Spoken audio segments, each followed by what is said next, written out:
Welcome to Taking Stock. I'm Amanda Lang. Coming up on the show, solving the housing problem by reducing demand, and a fiscal update that paints a grim picture of the future. Plus, food is expensive. Do we need to think about it differently? That's all ahead. First, for the week that was in business, it's time for the briefs. The federal fiscal update this week included $20 billion in new spending over the next 6 years and new forecasts for a higher deficit than expected in the years ahead. There were some smaller items aimed at affordability in the update, but the big ticket item, a $15 billion program to help build more apartments, won't kick in for 2 years. The relatively small new spending will likely be welcomed by the Bank of Canada as it works to bring inflation down.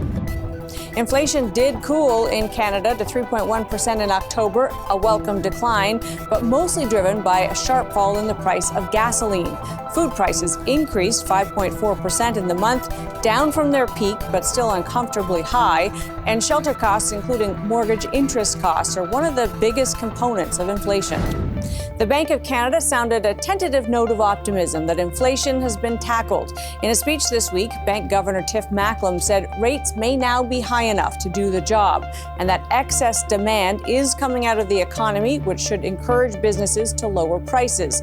Though Macklem did note the bank is ready to raise rates further if it becomes necessary. The world is tracking to warm by nearly 3 degrees Celsius this century, double the threshold set by United Nations scientists to keep the planet from irreparable harm. A report this week said that to meet the 1.5 degree goal, emissions would have to be cut by 42% globally by the end of the decade. Almost 500,000 union employees in Quebec walked off the job for 3 days this week as part of a province-wide public sector strike. It hit health, education, and social services after an offer of 10.3% pay increases over 5 years and a one-time $1,000 payment per worker was rejected. A conciliator was appointed this week to help resolve the impasse. And those are your business briefs. Solving Canada's housing problem will take time, but perhaps the quickest route is on the demand side, not supply. Mike Moffatt is Senior Director of Policy and Innovation at the Smart Prosperity Institute. Mike, thanks for being with us. Oh, thank you for having me. So there is, and in the fiscal update, it included efforts to try to improve supply of housing in Canada, although this is a slow and long-term project. How could we do better on the demand side? What's your thought? Well, the biggest source of demand that we have right now is the big increase in non-permanent residents, mostly international students, that we've expanded their population by about 700,000 in the last year and not created much in way of new housing. So what we could do is start to limit the number of visas that we're putting in there, and just temporarily until we allow our housing stock to catch up, because we're seeing a lot of homes across Canada that are being bought up by investors and turned into student rentals, which is causing some issues for first-time home buyers. And then along with international students, Mike, of course, we do have very high immigration levels at the moment and increasingly high targets.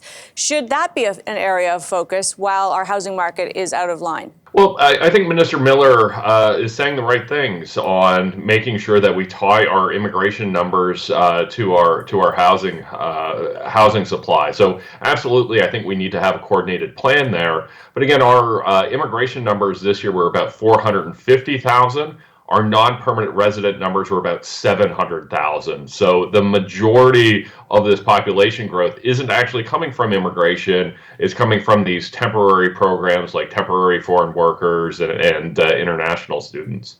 So ways to solve the demand. On the supply side, we did get this, just for instance, the $15 billion construction loan program doesn't kick in for a couple of years. Could we be faster on some of the government programs we've seen? Now, obviously, the feds aren't the lead on this, Mike. It's provincial and municipal. But is there a faster way to get the supply improved? Yeah, absolutely. So, the GST move on purpose-built rentals, I think, was fantastic. We need to get that fully implemented. There are a number of tax incentives and other measures that we could do today that we used in the 1960s to build apartments and could do that again. We could see low interest rate financing from the federal government on construction loans. So there's a lot of things that the federal government could do to create the economic conditions for more home building. We just have to recognize, particularly if we're looking at high-rise apartments, that takes 5 to 7 years after after starting to design those plans. So even if we're doing things on the supply side, to actually get those homes built takes a fair bit of time. So one of the things we might be at is a near peak in rates. Does that give you confidence that at least for the builders, things will continue or at least start to be more attractive to get building? Yeah, we're starting to see 5 and 10-year bond rates, their yields lowering. So absolutely, that's helping. Hopefully, we're turning a corner here and could start to see those rates go down 50 or 100 basis points. That would really help the construction industry on their construction loans. Mike, so good to have you for this. Appreciate your time today. Well, thank you for having me. Mike Moffatt is Senior Director of Policy and Innovation at the Smart Prosperity Institute. Still ahead, a fall fiscal update paints a picture of a worsening economic landscape in Canada. Stay with us.